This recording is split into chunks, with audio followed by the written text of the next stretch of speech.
घबराओ मत, गिर जाना भी यहां दौड़ना है।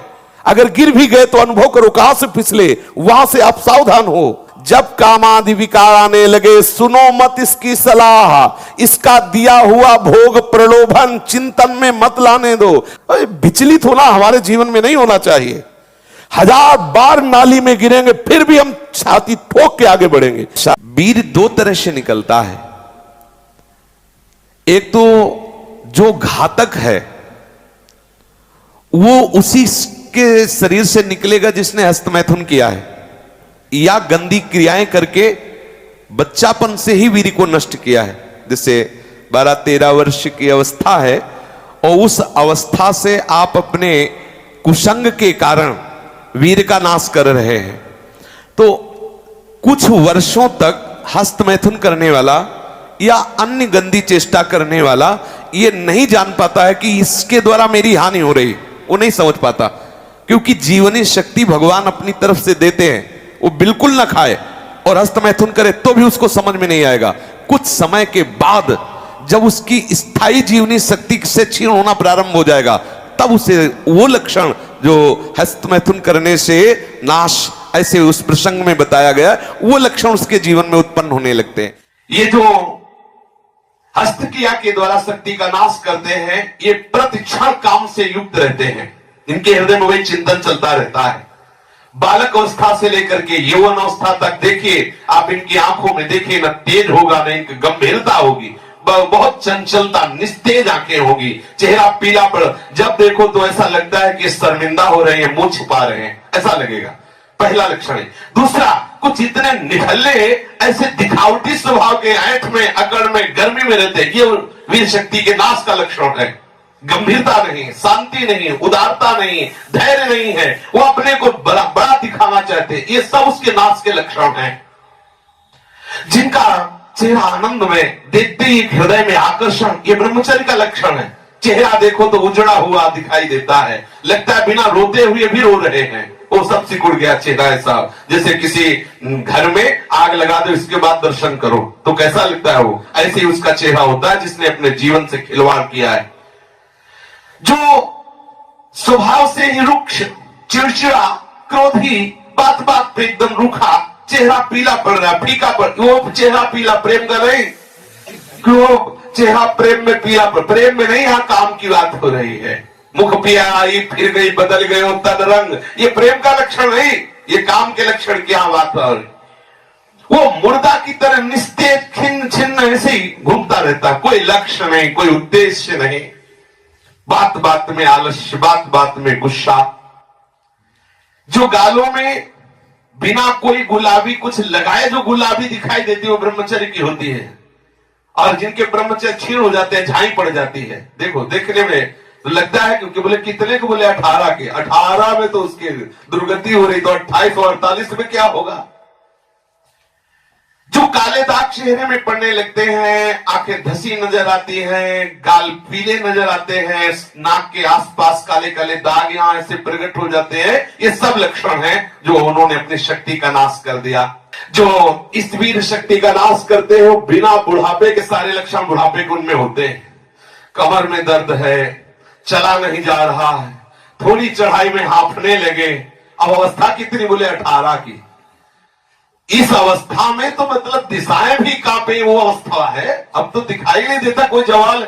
चित्त में कुचिंताएं, छाती में धड़कन, बिना भय के भयभीत हो जाना, थोड़े से भी दुख में ऐसा सोचना कि मैं आत्महत्या कर लूं, ये सब बातें उसी की कमी से हो रही हैं। ये महापुरुषों के अनुभव की झूठी झूठी बातों में एकदम घबरा जाना, कोई झूठी धमकी दे दे तो बस वो ऐसा लगता है अब क्या करूं, किसी कमरे में बंद हो जाऊं, अपने आप को प्राण हत्या करके बचा लूं, ऐसा मैं अपने शरीर को न, ये सारे के सारे लक्षण उसी में प्रकट होते हैं। जो ब्रह्मचर्य का नाश करता है, नींद ना आना या सोना तो कुंभकर्ण की तरह मुर्दे की तरह सो जाना, आलस्य, जरा जरा देर में वो निरुत्साहित बातें, आंखों में जलन, भारीपन, ये सब स्वप्न दोष अधिक होना, ये सब उसी के लक्षण है जो आपने गलतियां की है। अब यदि वो किसी संग के प्रभाव से हस्तमैथुन बंद कर देता है तो उसका वीरपात होगा। अगर वो 3 दिन में वीरपात करता रहा है तो 3 दिन में वीरपात होगा, पक्का होगा, क्योंकि उसका अभ्यास बन गया है।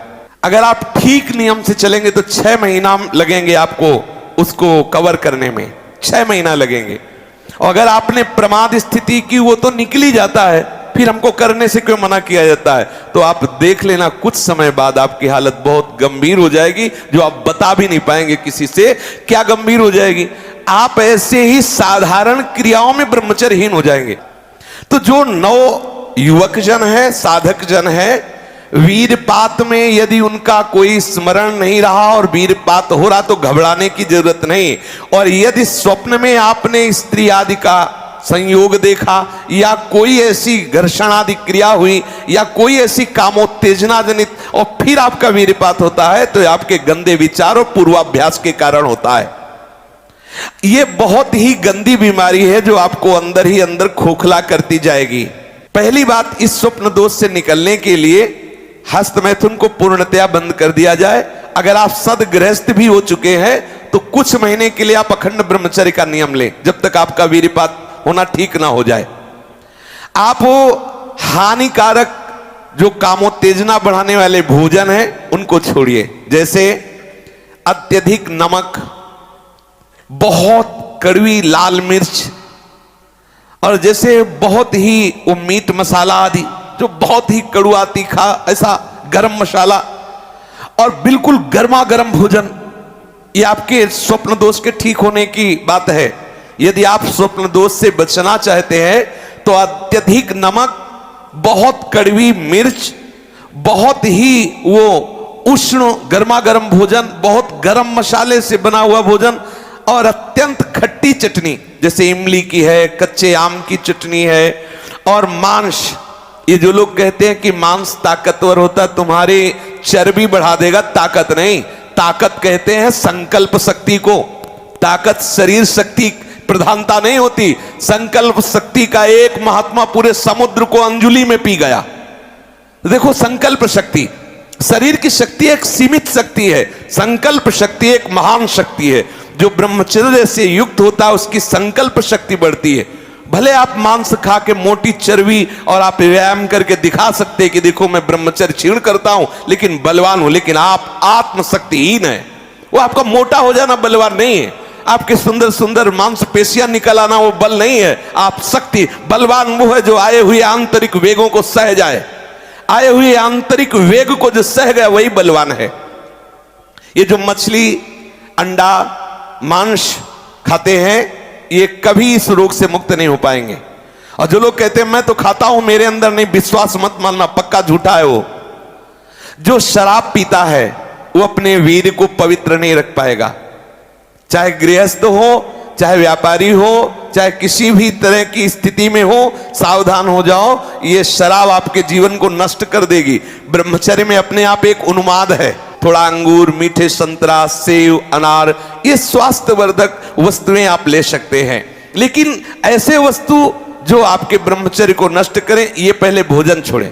ध्यान दीजिए, आप पहले ऐसे व्यक्ति का संग छोड़ें जो हस्तमैथुन कराने के लिए उत्साहित करे या जो गंदे आचरण में, चाहे वो स्त्री साधक हो या पुरुष साधक, दोनों सावधान। ये रोग एक में ही नहीं होता, ये रोग दोनों शरीरधारियों में होता है। कामोत्तेजना दोनों को आती है, गंदे संग के कारण दोनों साधक गंदी आचरण कर बैठते हो, दोनों इस रोग से पीड़ित होते। पुरुष तो इस रोग को प्रकट कर देता है, माताएं बहनें इस रोग को प्रकाशित नहीं कर पाती, लेकिन पीड़ित होती है इस रोग से। यदि सावधान उपासक न चले तो चाहे स्त्री शरीर हो चाहे पुरुष शरीर, उसको कष्ट होता है। दूसरी बात इसमें सहयोग है 4 बजे उठना। ये जो लोग सुबह 8 बजे तक 9 बजे तक सोते रहते हैं और सोचते रहते हैं कि हम ब्रह्मचर्य रह पाएंगे या स्वप्न दोष से निकल पाए, कभी नहीं हो सकता।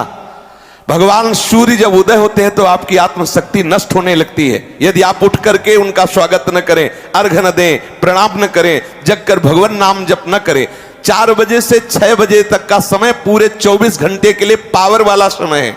यदि उस समय आप सो रहे हैं तो वो हमारी बात भी न सुने, वो इस काबिल नहीं कि इसको धारण कर सके। जो सुबह 4 बजे से 6 बजे तक सोएगा वो ब्रह्मचारी रह ही नहीं सकता, पक्का। कुछ लोगों को लगता है कि 1-2 बजे ही स्वप्न दोष हो जाता है, 4 बजे की आवश्यकता नहीं। तुमने गलत आदतें की, तुमने अपनी नस नाड़ियों को इतनी घर्षण शक्ति से कमजोर कर लिया है कि वो रोकने की क्षमता नहीं रखी। तो आपको उदास नहीं होना, ऐसा भोजन छोड़ो, ऐसा संग छोड़ो और 4 बजे जगो। जगने पर तत्काल आप बासी पानी पिए, तांबे के पात्र में रखा हुआ पानी, और लीटर 2 लीटर पिए।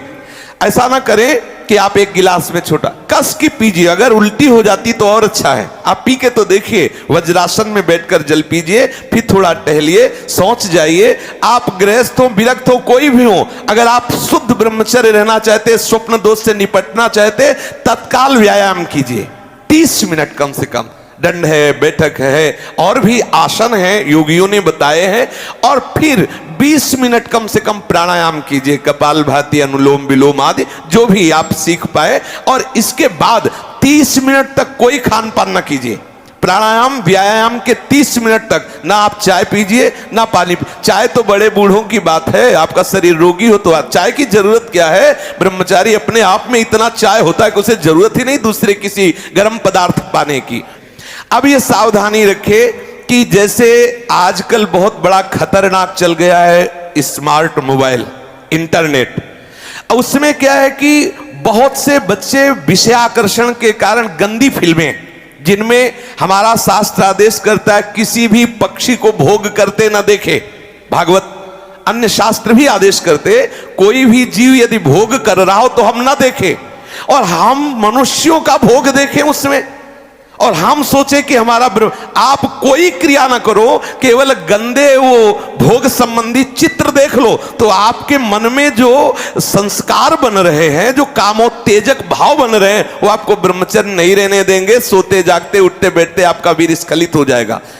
ये स्त्री संबंधी, पुरुष संबंधी, भोग संबंधी वार्ता हमारे अंदर संस्कार डालती है और हम समझ नहीं पाते। वो हमारे अंदर ऐसी अग्नि पैदा करती है जिससे वीर शक्ति स्खलित हो जाती है। कभी हम सोच में बैठे लघु शंका में तो सबसे पहले वीर स्खलित हो गया। अब आपको लगेगा कि ये रोग है। रोग नहीं, आपकी गलती है।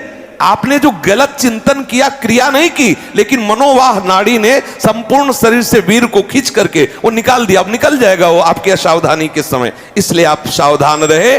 कभी भी कोई ऐसे ग्रंथ को ना पढ़ें जिसमें कामोत्तेजक भाव लिखे हो। हम आहार पर दृष्टि रखें। जैसे हम रात्रि के समय शयन करते हैं तो सावधानी रखें कि शयन के 1 घंटा पहले ही दूध ले लें गरम। अगर हम गर्म दूध लेके सोएंगे तो निश्चित वीर्यपात हो जाएगा। जब हम जान लें कि हमें कब्ज हो रहा है तो हम सरल औषधि लें। ऐसे कोई चूर्ण न लें जो बहुत कड़े गर्म हो, जो हमें ब्रह्मचर्यहीन कर दे। जैसे आंवला है और वो हर है, बहेड़ा है, त्रिफला का प्रयोग करें। वैसे प्रत्येक साधक को भोजन में 1 आंवले का प्रयोग कर लेना चाहिए, तो कब्ज भी दूर रहेगी और शीतलता भी रहेगी। और आंवला पवित्र भजन में भी सहयोगी होता है और भी स्वादिष्ट भी होता है। आप मीठा आंवला ले सकते हैं, आप खट्टा करके ले। वो आंवला खटाई में भी नहीं आता, और खटाई भी है, वो आपके साधन में भी आएगा। कब्ज ना रहने पावे। अगर हमारे शरीर में, पेट में कब्ज है तो कब्ज में, आंतों में जो जमा हुआ मल है वो ऐसी उत्तेजना पैदा करेगा कि आपका वीर स्खलित हो जाएगा। इसलिए कब्ज भी ना होने पावे। साधक अगर इन नियमों का पालन करे, और भगवत स्मरण प्रधान है। ब्रह्मचर्य में सबसे प्रधान औषधि है स्मरण। आपकी जो स्मृति कामुक हो गई है उसको बदलिए। अगर आपका चिंतन नहीं बदला तो आप चाहे जितनी औषधियां खा ले, आप ब्रह्मचर्य को संभाल नहीं सकते। औषधि एक सपोर्ट है।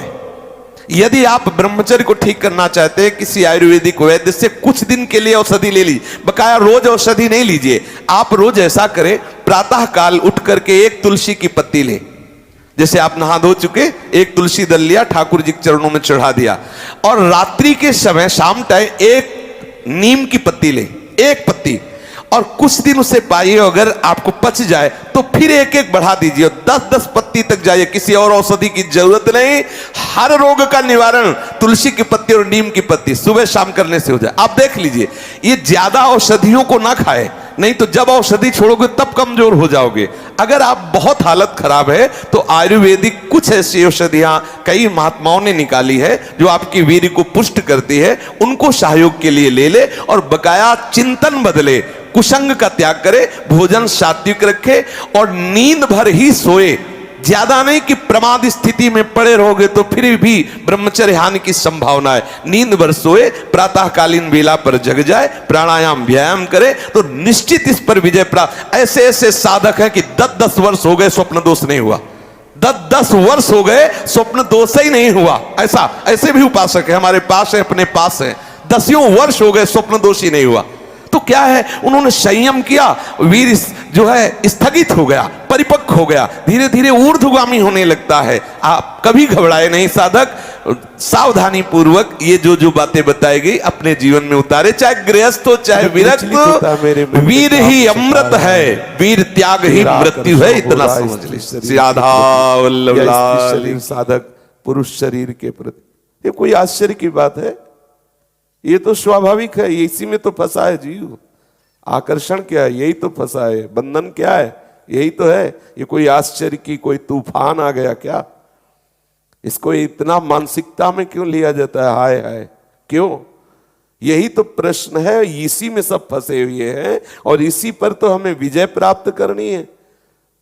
और ये इतना अवसर आपको कैसे मिला कि आप आंख उठा के दूसरी की तरफ देखें, आप काम का संकल्प करें, आप काम की चेष्टा करें? आपको समय कैसे मिला? इसका मतलब भगवत चिंतन में आप ढिलाई कर रहे हैं।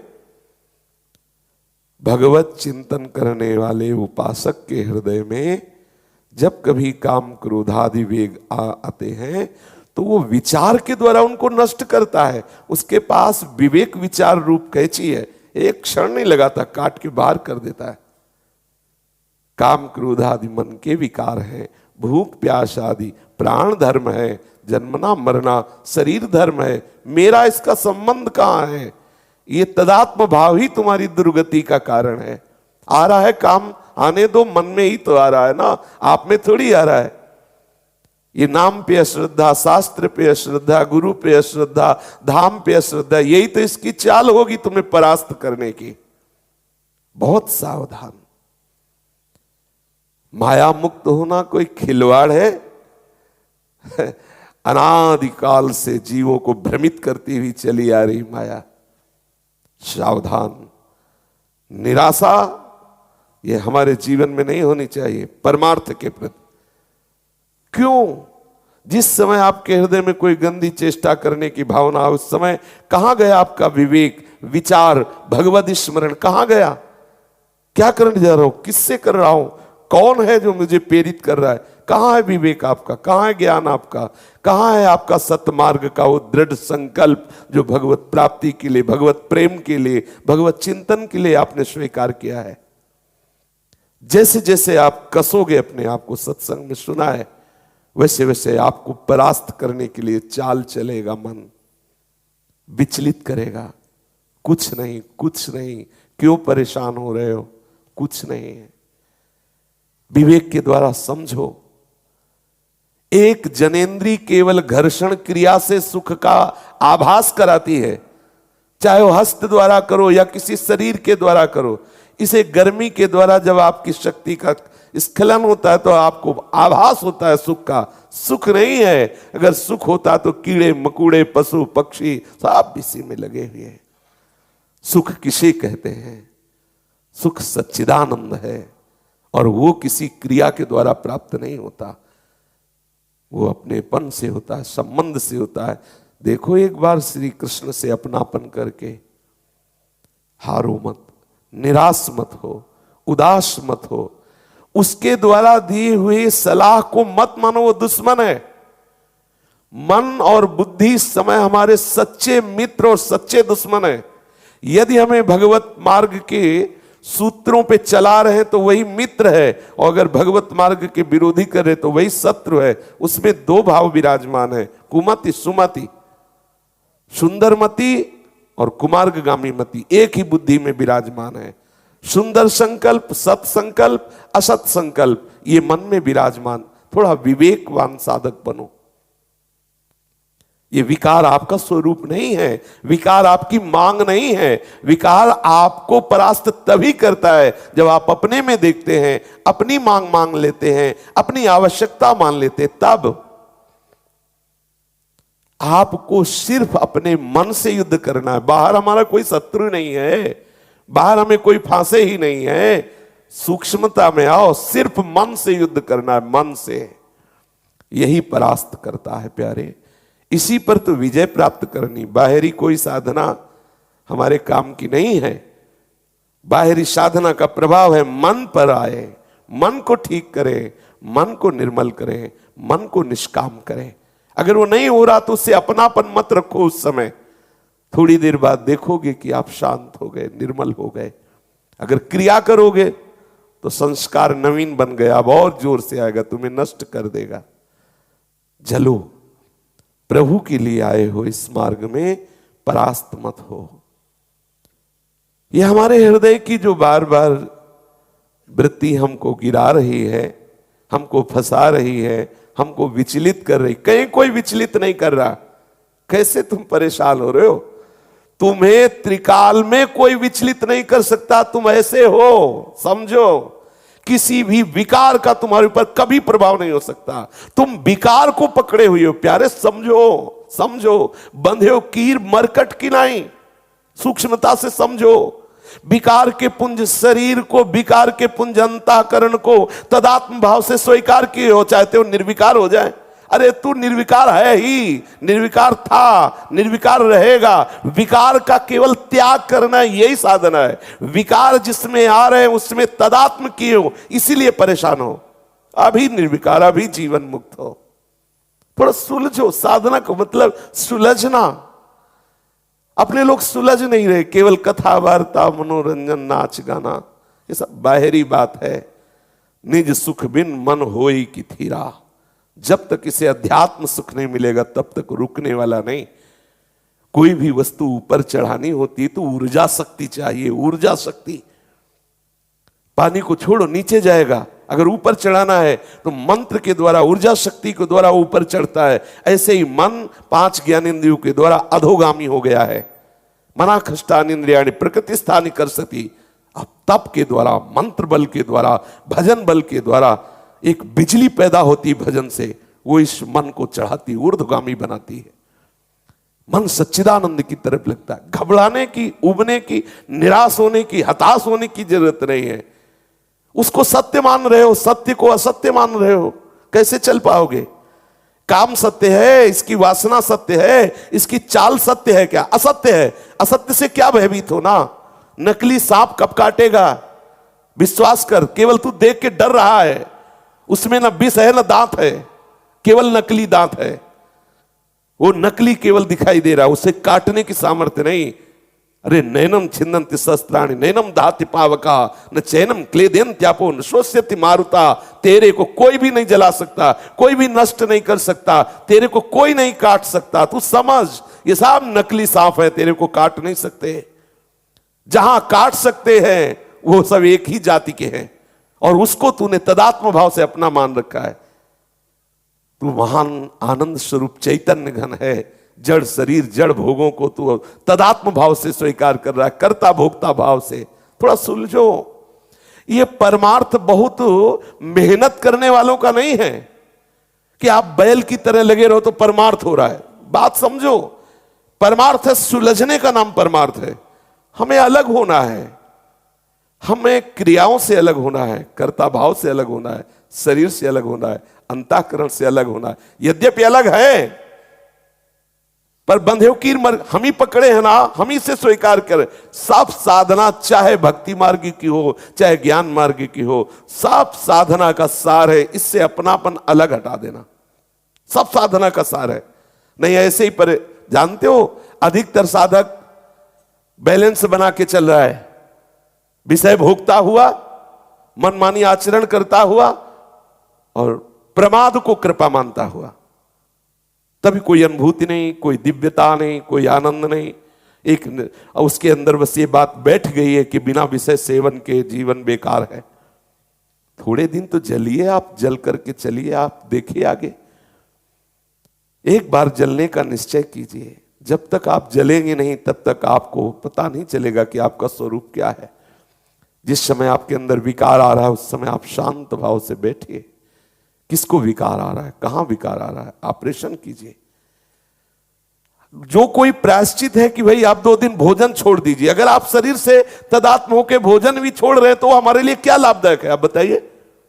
शरीर से तदात्म, मैं 2 दिन भोजन नहीं करूंगा, यह क्रिया भी फंसाने वाली ही तो है। पहले सीधे समझो कि यह काम विकार मन में है, ये सारी शरीर की चेष्टाएं हैं, मेरा नहीं, इसे आप अलग हटिए। बहुत सुंदर मार्ग है। कोई कहता हो भक्ति में ज्ञान की आवश्यकता नहीं, तो भक्ति कोई अंधी नहीं होती, उसके 2 नेत्र हैं, ज्ञान और वैराग्य। उसके बहुत प्रज्वलित नेत्र हैं, ज्ञान वैराग्य। वो ज्ञान रूपी नेत्र से देखता है, वैराग्य की तलवार से काटता है, आगे बढ़ता है और अपने प्रीतम से मिलता है। ये कोई खिलवाड़ का मार्ग थोड़ी है।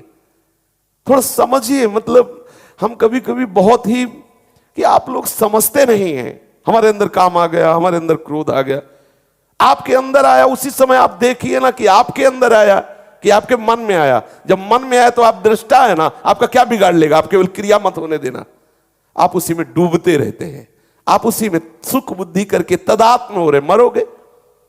सुख बुद्धि करके उसका चिंतन करना, मर गए, क्रिया हो कि ना हो, नष्ट हो गए। क्या नष्ट हो गए? आपका तदात्म हो गया, आप अपने साक्षी भाव से, दृष्टा भाव से, दासत्व भाव से विलग हो गए। समझिए ना इसे।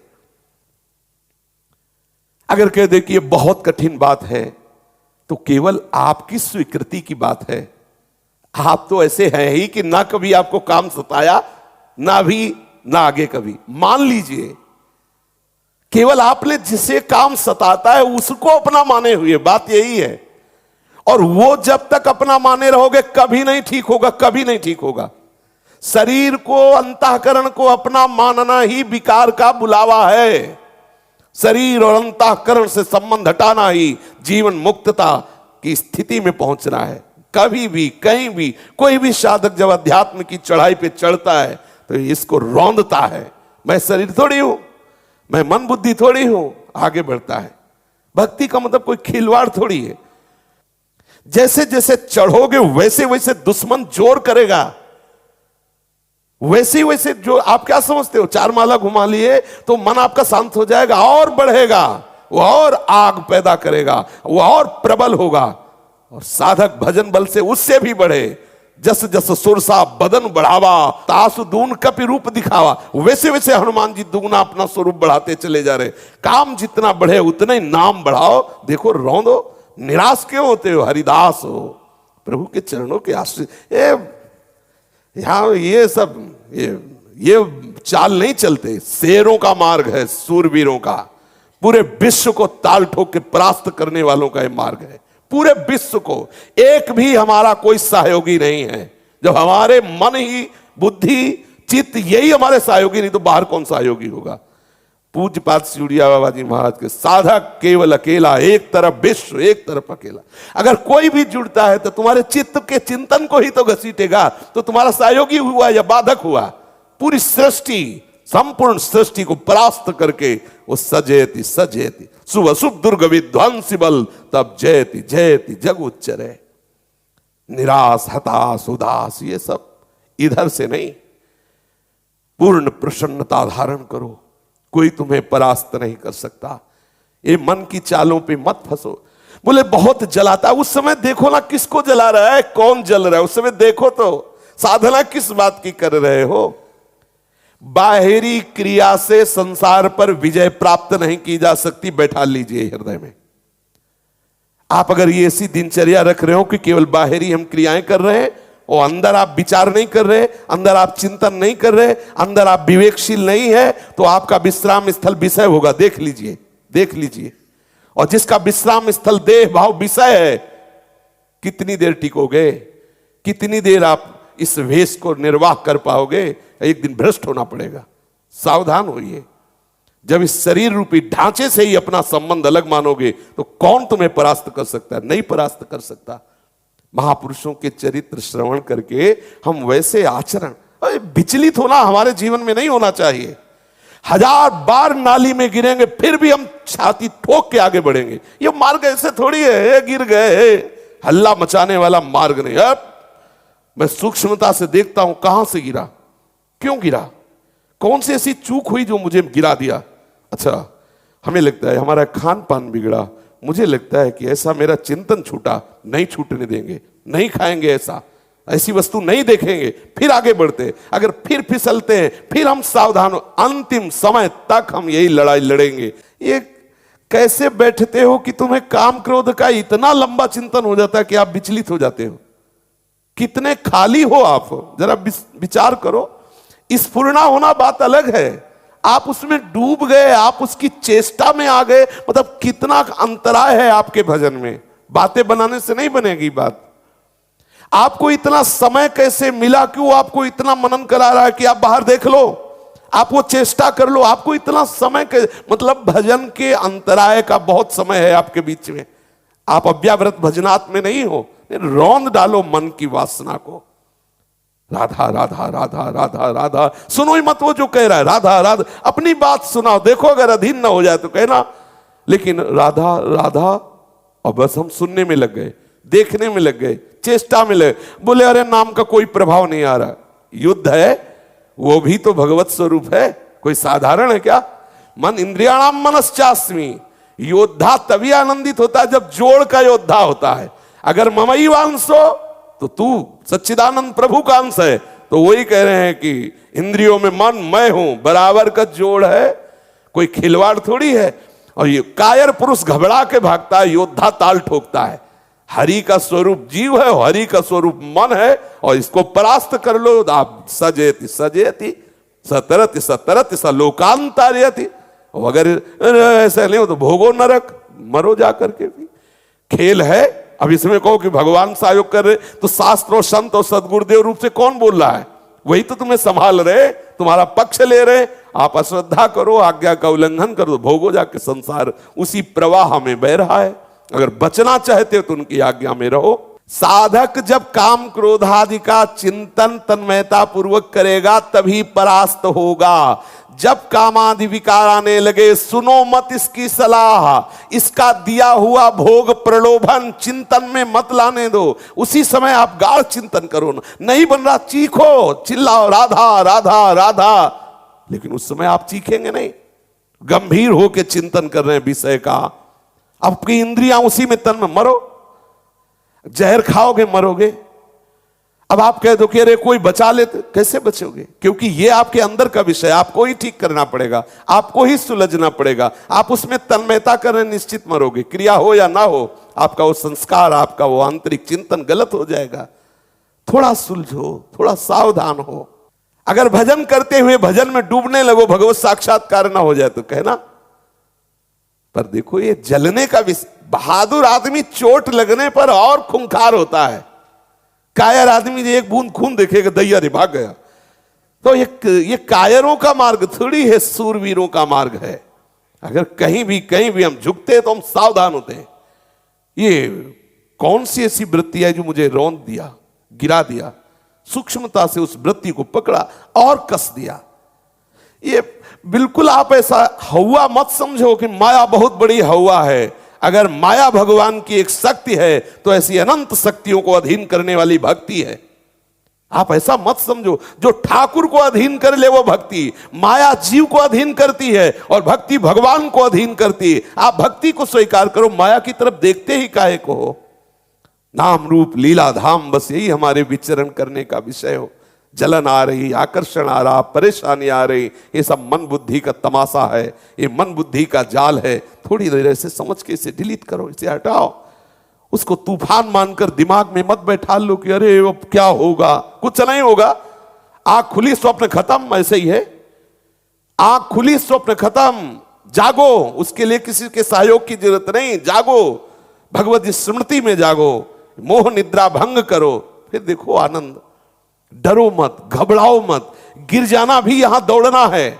अगर गिर भी गए तो अनुभव करो कहां से फिसले, वहां से आप सावधान हो। ये ऐसा खेल नहीं है कि आप निराश हो जाएं, आप परास्त हो जाएं। नामे भक्ता प्रणश्यति, पहले हरि बोल रहे।